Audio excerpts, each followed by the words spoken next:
En tout cas, la Liga portugaise, elle est toujours là. Ce soir, le FC Porto reçoit Tondela, 22e journée de Liga portugaise sur SFR Sport, et Porto qui peut prendre la tête du championnat. Un nouveau chouchou, il s'appelle Soares. Mais qui est-il? D'où vient-il? Formidable robot. Tu te souviens de ça ou pas? Ah oui, mais pour quel rapport? Bah, c'est Goldorak. Oui. Qui est-il? D'où vient-il? Bon, vas-y, Dominique, il s'est plongé dans la vie. Je cherchais le rapport avec Dom. Bonsoir. Oui, c'est vrai, c'était pas aucun rapport. C'est mon Goldorak à moi. Avec Goldorak et Dom. C'est mon Goldorak à moi, Dom. Je sais pas. T'es mon petit Goldorak. Je veux bien. Alors pourquoi nous parler de ce Soares, Dom? Parce que Soares, il est à Porto depuis très peu de temps, et on parle de lui, on a pu le voir aussi aujourd'hui en une de la page du journal O Jogo. Donc on le voit à l'image, Luta Evensi, donc ce jeune joueur de 26 ans qu'on ne connaît pas trop.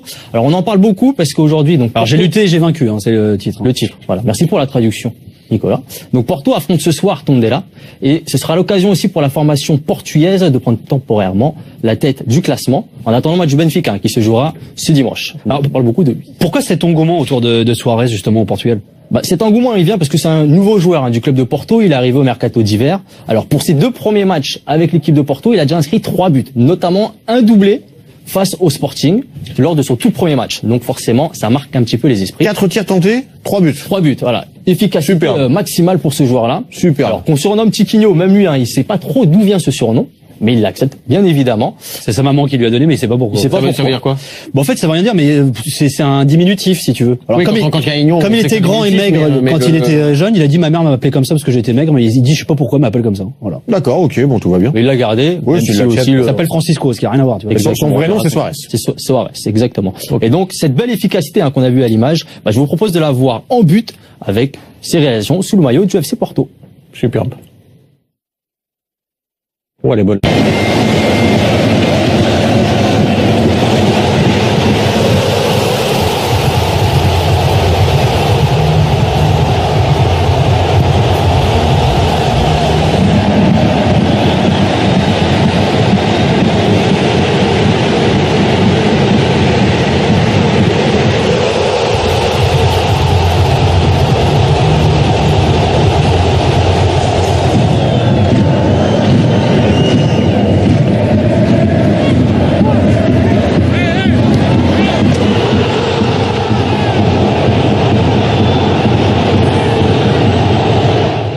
Il est carré, hein. Il est carré. Vraiment physiquement impressionnant. Ouais, il a aussi vraiment de la vitesse. Hein. Oui. Alors, 3 buts en 2 matchs, ça s'est déjà vu ou pas à Porto, ça, pour ces 2 premiers matchs? Ça s'est déjà vu au XXIe siècle. Il y a qu'un seul joueur qui a réussi cette prestation et cette performance. C'est l'ancien joueur du RC Strasbourg, Pena. Je sais pas si... Tu te souviens de lui ou pas? Attaquant brésilien. Non. Il a joué à Strasbourg entre 2000 et 2001. Ah non, je m'en souviens pas. Ouais. En 2000, de 2001-2002. Ouais. Puisque entre 2000 et 2001, donc c'est lui qui avait réalisé cet exploit avec. Tu te souviens pas de lui? Non, je m'en souviens. Il avait terminé meilleur buteur au Portugal une saison. Ouais. Alors il a mis un but en une quinzaine de matchs. Du côté de Strasbourg. Il a pas marqué les esprits, il était souvent remplaçant. D'accord. Mais alors là, on parle de Pena puisque c'est le seul joueur à avoir réalisé cet exploit-là du côté du FC Porto. Mais on peut comparer Soares et on le compare surtout à un ancien joueur du FC Porto, à savoir Derlei, l'attaquant brésilien, qui lui par contre ne comprend pas trop cette comparaison, comme il l'a révélé au journal O Jogo. Je pense que nous sommes différents. Je jouais plus le long de la ligne, alors que lui est plus dans l'axe. Donc un joueur plus axial, un profil un peu plus différent donc de Derlei. Alors est-ce qu'il a raison Derlei de dire ça d'ailleurs quand il fait cette analyse? On a vu aussi un ancien joueur et ancien buteur du FC Porto qui s'appelle Domingos, donc vraiment star du FC Porto. Il avait terminé meilleur buteur entre 1995 et 1996 avec 25 buts sous le maillot du Dragon, qui a indiqué, donc qui s'est exprimé sur le sujet, Soares est un joueur gênant pour un défenseur parce qu'il garde bien le ballon et permet à l'équipe de respirer. Donc, pour illustrer un peu ces propos de Domingos, et pour voir un peu le profil du joueur, on a sélectionné quelques images lorsqu'il jouait du côté du National, pour ce joueur-là, donc de Soares. On va le voir avec son jeu de haut but. Et on va voir aussi un peu ses qualités. Tu respires quand il marque, t'as le temps de respirer. Non, effectivement, là c'est sur son efficacité devant le but, mais voilà, ce type de joueur-là et ce profil, qu'est-ce que ça te dit toi, Pierre? C'est ce qui est très utile dans une équipe pour effectivement caler le ballon dans la densité défensive, ce qui est souvent le cas pour Porto, voilà, qui joue contre des défenses regroupées et permettent à tout le bloc de sortir et de s'installer autour, quoi. Et c'est vrai que là, dans les images, ça illustre pas mal ce que disait Domingos sur lui. Ouais, exactement. Là, on le voit un jeu en pivot. Il arrive à récupérer le ballon, il met le corps en opposition, le défenseur peut pas intervenir, et ça permet aussi à son équipe de pouvoir respirer. Mais ce qui est intéressant, c'est qu'il a pas que ça. Il va également très très vite. Ouais. Alors, quel est le parcours de ce joueur qu'on connaît finalement peu, notamment en France? Son parcours du côté du Brésil, il a fait vraiment des clubs de seconde zone. Il a pas vraiment percé dans les formations, on va dire, que l'on peut connaître du côté du Brésil. Il est passé notamment par l'América, donc un petit club en 2010. Il a vraiment percé, voilà, on le voit du côté du Portugal à partir de 2014, entre 2014 et 2016 au national, et ensuite on l'a vu sur une moitié de saison au Vitória Guimarães, et donc au FC Porto depuis quelques semaines. Il a beaucoup marqué aussi dans ces clubs-là, à Guimarães et à Guimarães. C'est là où il a vraiment percé, c'est vraiment là où il a explosé, notamment aussi du côté de Guimarães. Il est resté 2 saisons du côté national, ce qui lui a permis donc de se montrer et de montrer ses qualités. Il a des stats pas mal parce qu'il a claqué 22 buts en 60 matchs de Liga. Ouais, donc sachant qu'il a pas toujours été titulaire, notamment au départ. Donc c'est bien, un but tous les 3 matchs, c'est bien. Ouais. Donc c'est un joueur qui est né et qui a grandi du côté de Sousa au Brésil. Alors c'est l'État de Paraíba, l'un des États les plus pauvres du Brésil. Et comme il l'avait confié lors d'une interview à Porto Canal, il est revenu un peu sur son enfance difficile. On va l'écouter. Eu sempre tive que ajudar os meus pais. Como você falou, a gente era muito humilde e meu pai, como era pedreiro na época, eu trabalhava com ele, trabalhava com minha mãe, vendia sacolé, e isso aí foi me motivando também. Voilà, on a pu le voir. Ça se ressent un petit peu dans son. Enfin, alors après c'est toujours délicat de dire ça parce qu'il y a parfois des joueurs qui sont très agressifs et qui ont eu une enfance. Je pense à Diego Costa en disant sans souci. Non, parce que pas forcément, mais il y a pas forcément de corrélation entre le fait qu'un joueur soit très agressif et ne lâche rien sur un terrain et son enfance. Mais là, on a envie d'y croire parce que l'histoire est belle. C'est un joueur qui lâche rien sur le terrain. Ça vient peut-être de là, quoi. C'est peut-être dû aussi à son enfance et de la région d'où il venait, donc une région assez pauvre. Et c'est une région aussi qu'un ancien joueur du FC Porto a connu et où il est né. C'est l'ancien attaquant Hulk. Donc ce joueur-là, bien évidemment, les médias brésiliens s'en sont emparés pour faire une comparaison entre les deux. Notamment, on pense au journal brésilien Globo, qui n'a pas hésité tout simplement à l'appeler le nouveau Hulk. Donc maintenant, pour cette comparaison qui est un peu forte, je pense pour lui aujourd'hui, il s'est aussi exprimé sur le sujet lors d'une interview à Porto Canal, où il est revenu sur cette comparaison avec l'ancien joueur du FC Porto, Hulk. Primeiramente é prazer estar falando com vocês. Realmente sou do interior de Sousa, sou interior da Paraíba.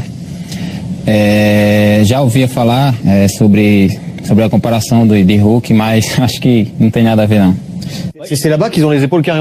Faut croire, ouais. Alors tu sais d'ailleurs, quel est le secret de Hulk? On refait une petite parenthèse. C'est pourquoi il est aussi baraqué. Il se transforme en homme vert. Il avait raconté, sa mère l'a allaité jusqu'à ses 7 ans. Et en fait, sa maman a toujours dit, s'il est aussi puissant, c'est parce que justement, je l'ai allaité jusqu'à très tard. Ouais, non, c'est une vraie histoire. C'est plus sa maman que je pense là. Alors cela dit, pour en revenir à la comparaison, il a raison. 7 ans. Il a raison, Suarez. Ils ont pas grand-chose à voir les deux. Non. Merci. J'ai dans ma blague là, du coup j'ai pas. Non. Même au niveau du jeu. Non, ils ont même au niveau du jeu. C'est un genre de couloir. Ouais, voilà, ils collent la ligne. Non, mais au niveau du jeu, honnêtement, oui, effectivement, c'est pas du tout les mêmes qualités, les mêmes caractéristiques. Je suis d'accord. Alors, est-ce que comme Hulk, il peut prétendre à la sélection du Brésil, Suarez? Alors, on en a parlé un petit peu. Alors, il faut savoir que Silvinho, qui est l'un des adjoints de Tite, l'actuel sélectionneur du Brésil, le supervise depuis qu'il est arrivé du côté du FC Porto. On a posé la question à l'intéressé, donc Suarez, qui s'en est exprimé aussi lors de cette interview à Porto Canal. Alors, il reste mesuré, bien évidemment. Il sait très bien qu'il part de très loin, mais on va écouter sa réaction. Todo jogador brasileiro quer vestir a camisa da seleção brasileira. É sonho de criança também. Mas eu acho que agora eu tenho que pensar no meu trabalho, tenho que pensar em ajudar meus companheiros, ajudar o Porto. E se um dia aparecer essa oportunidade para mim, vou agradecer a Deus e trabalhar mais ainda. Ok, une réponse de circonstance. Il est humble et puis il a raison, il a envie d'y croire, il bosse pour. Mais il a des arguments pour y prétendre ou pas? J'ai comparé un petit peu ces statistiques avec celles des meilleurs buteurs brésiliens dans leurs championnats respectifs en Europe. Donc on a pris un classement des top clubs 10, enfin top championnats européens. Alors on voit un Suarez 10 buts en 18 matchs. Alors on a pris aussi ces chiffres avec le Vitória Guimarães entre septembre 2016, sur la saison, ouais. sur la début de saison 2016. On voit que Moraes du Dynamo Kiev lui aussi a atteint 10 buts en 16 matchs. Et derrière Wagner Love, un joueur qui était passé par Monaco notamment, 9 buts en 17 rencontres disputées. William José en Espagne qui marche très bien, 9 réalisations aussi. Et derrière un autre joueur, un championnat portugais, Welton, qui a inscrit aussi 9 buts là en 21 rencontres. Qui est pas mal suivi par des clubs français. Finalement, c'est pas s'il faut que ça d'y croire, quoi. Ouais, il a des stats qui sont plutôt pas mal. C'est le troisième meilleur buteur actuellement du championnat portugais, égalité avec Mariga. C'est sur 6 mois, voilà, 10 buts en 18 matchs sur 6 mois. Donc, Porto, ils ont plutôt dû faire, non, pour recruter dénicher des attaquants. Ouais, exactement. On l'a vu historiquement. C'est un club, notamment sur les 10 derniers meilleurs buteurs de la Liga portugaise, 5 évolués du côté du FC Porto. Alors, Jackson Martinez, à 3 reprises, qui a été élu, qui a été meilleur buteur du championnat portugais. On peut aussi penser donc à Huck, on l'a vu récemment, et Lisandro Lopez, le joueur qui était passé du côté de Lyon et qui est retourné en Argentine. Donc là, on voit Jackson Martinez, le Colombien, qui a marqué les esprits à 3 reprises, notamment du côté du FC Porto. Là, la belle mine de Huck. Je me demande si psychologiquement, quand t'es attaquant et que t'arrives là-bas, ça te donne pas déjà de la force, quoi. Tellement à chaque fois. Il y en a qui se sont écrasés aussi, hein. Oui, il y en a quelques-uns. Surtout au mercato d'hiver, hein. C'est vrai aussi, but de Lisandro. Voilà, Renard tellement souvent ça marche, quoi. Alors combien il a coûté ce joueur au FC Porto? On n'a pas encore les chiffres officiels. C'est vrai qu'on attend la publication du prochain rapport des comptes du FC Porto, qu'ils le font régulièrement. Néanmoins, la presse portugaise évoque la somme de 7 millions d'euros en provenance du National Madère. Alors, il avait aussi reçu une offre provenant de Chine, parce qu'on sait que les Chinois aiment bien recruter du côté des championnats portugais ou autres, et qui aiment bien mettre de l'argent. Voilà, exactement. Et une partie de ces droits appartenait à un joueur qu'il a découvert, une ancienne légende du FC Porto. Non, mais pas loin. Ah. Il a travaillé avec lui aussi. Au milieu de terrain, un certain Deco. Et donc, Deco s'est aussi exprimé sur Suarez dans les colonnes du journal Abola pour présenter un peu les qualités de ce joueur. Donc, c'est un joueur qui laisse tout sur le terrain, qui ne s'avoue jamais vaincu, un joueur typique à la Porto. Ouais, d'ailleurs, c'est marrant parce qu'il porte le même numéro que Deco lorsque Deco est arrivé au FC Porto le 29. Alors, il a expliqué Suarez qu'il n'y avait aucun lien, mais aucun lien. Non, mais c'est assez marrant, ouais. Alors, il y a quelques semaines, dans le 91e, on avait analysé les performances d'André Silva, alors qui est le chouchou du public du Dragon. Est-ce que finalement, c'est pas André Silva qui va être le grand perdant avec l'arrivée de Suarez? Pas forcément. Sur les 2 premiers matchs qu'il a pu effectuer avec le FC Porto, Nuno, l'entraîneur du Porto, l'a aligné en pointe avec donc André Silva. On le voit dans on va dire 4-4-2, même s'il y a une pointe André qui est juste derrière les 2 attaquants. Mais les 2 joueurs sont visiblement compatibles pour le moment dans cette composition d'équipe qui a été alignée lors des 2 dernières rencontres face au Sporting. C'est pas mal comme équipe quand même. C'est pas mal, mais c'est vrai qu'il y a beaucoup d'interrogations parce qu'il y a pas mal d'observateurs qui se demandent si Nuno va jouer en 4-4-2 ou en 4-3-3 face à la Juve, et s'il joue en 4-3-3, va falloir choisir, quoi. Ouais. Il y en a un des 2 que tu préfères, toi, parce que les 2 sont pas mal, hein, Suarez et André Silva.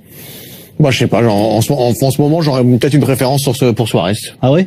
Il est dans une bonne dynamique, je sais pas. Mais bon, effectivement, t'as raison, Silva, c'est costaud aussi, quoi. C'est l'avenir, quoi. Et en tout cas, aucune inimitié entre les 2 joueurs, hein. Suarez en est expliqué lors de cette interview à Porto Canal sur les qualités donc d'André Silva et sur la complémentarité qu'ils peuvent avoir tous les 2. O André é muito gente boa, menino com coração enorme, trabalha muito. Eu olho para ele assim, ele tá toda hora trabalhando, toda hora se corrigindo.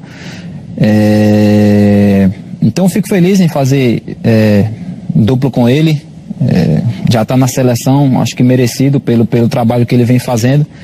E espero que a gente possa jogar mais vezes e possa se entrosar mais ainda para estar ajudando as cores do Porto. Et ben voilà, on connaît Tiquinho Suarez. Retenez son nom. Et tiens, je vais vous donner une petite info pour terminer. Sachez qu'il avait été suivi par Le Havre il y a quelques années, qui avait estimé qu'il n'était pas assez, il avait pas assez de qualité pour jouer là-bas en Ligue 2 à l'époque. Il y avait Saint-Étienne, Bordeaux et Nantes notamment sur le coup. Comme ça, tiens, une autre. Dis-le maintenant. Non, je te raconte pas. Non, tu veux pas te prendre. Non, ouais.